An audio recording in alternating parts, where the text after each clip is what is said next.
अस्सलाम वालेकुम। आज मैं अपनी गाड़ी का फैक्ट्री फिटेड स्टॉक एग्जॉस्ट उतरवा के लगवाने लगा हूँ। ये HKS का जस्मा बर्न टिप एग्जॉस्ट।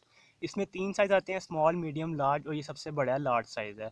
अब लार्ज लगाने का मकसद ये था कि मुझे बेस वाला साउंड चाहिए, ज़्यादा लाउड साउंड नहीं। अब ये एग्जॉस्ट लगाने के भी दो तरीके होते हैं। एक तरीका तो ये कि गाड़ी के दरमियान में लगे होते हैं रेजोनेटर्स, इनको आप कटवा दो, इनकी जगह प्लेन पाइप लगाओ और फिर गाड़ी के एंड पे लगाओ HKS का एग्जॉस्ट। इससे होगा यह कि गाड़ी की आवाज़ बहुत बढ़ जाएगी, क्योंकि HKS इटसेल्फ ही आवाज़ बढ़ाता है, और अगर ये भी हट जाएंगे रेजोनेटर्स तो गाड़ी की आवाज़ एक्सट्रीम लाउड हो जाएगी। इससे होगा यह कि गाड़ी की माइलेज बढ़ जाएगी और ऑन द लॉन्ग रन ये इंजन को डैमेज करेगी, क्योंकि ये गाड़ी के बैक प्रेशर को भी डिस्टर्ब कर देगी रेजोनेटर मूव करने के बाद। इसलिए मैं इनको एज इट इज़ रहने दूंगा, नहीं छेड़ूंगा, बस एंड पे साइलेंसर कटवा के वहाँ एग्जॉस्ट लगवा लूँगा।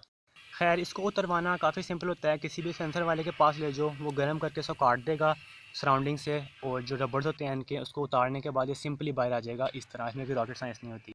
इसके बाद पॉसिबल है कि आपको थोड़ी सी अल्ट्रेशन करनी पड़े इसकी परफेक्ट फिटिंग के लिए। फॉर एग्जांपल, मेरे बम्पर पे एक छोटा सा लिप है जो टच हो रहा था, तो ये मैंने कटवा दिया ताकि ये सीधा स्ट्रेट आए, नीचे झुका हुआ ना हो। खैर, ये प्रोमिनेंट नहीं होता।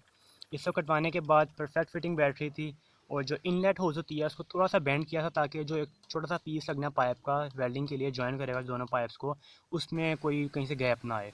और सिंपली इसको वेल्ड कर लिया दोनों पाइप के एजेस से। मैं आपको दिखाता हूँ ये किस तरह फिक्स हुआ है। अब बेसिकली ये मेन क्लम्प लगा है जो पूरे एग्जॉस्ट को होल्ड कर रहा है। इसकी वजह से कोई वेल्डिंग नहीं करवानी पड़ी एग्जॉस्ट के ऊपर, इसकी बॉडी साफ ही रहेगी। और एंड पे एक छोटा सा पाइप का पीस है जो गाड़ी के पुराने पाइप को और एग्जॉस्ट को आपस में जोड़ रहा है। और ये कोर एंगल से ये मेन क्लम्प ऊपर लगा हुआ है रबर के साथ, जैसे पुराना सेंसर लगा हुआ था। इसके अलावा एंड पे एक और ग्रिप है एक्स्ट्रा सपोर्ट के लिए, और वो पाइप छोटा था ज्वाइन करने के लिए आपस में। इसके अलावा मैंने आगे से कुछ भी नहीं छेड़ा, सेम एज इट इज़ है। आगे रेजोनेटर भी अपनी जगह पे है, ताकि मेरी माइलेज और इंजन डिस्टर्ब ना हो। अब मैं दिखाता हूँ आपको इसका साउंड टेस्ट।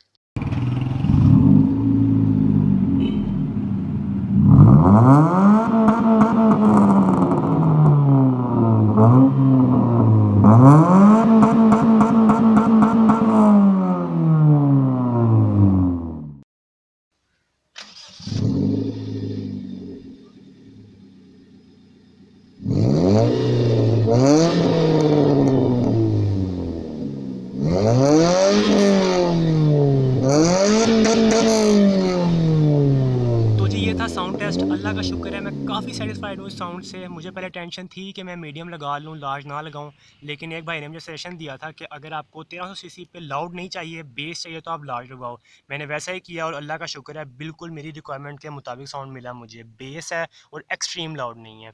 और सबसे मेन चीज़, जो इसकी माइलेज से भी कोई इफेक्ट नहीं पड़ा, क्योंकि मैंने रेगुलेटर को नहीं छेड़ा। इसके अलावा इसकी प्राइस और बाकी डिटेल मैं डिस्क्रिप्शन में ऐड कर दूँगा। और इसके जो दूसरे टेस्ट हैं, जैसे कि कोल्ड स्टार्ट हो गया और फ्लाई बाय वगैरह, वो मैं डालूंगा अपने इंस्टाग्राम पे। उसकी लिंक भी आपको मिल जाएगी डिस्क्रिप्शन में। तो that's it, thanks for watching, अल्लाह हाफिज़।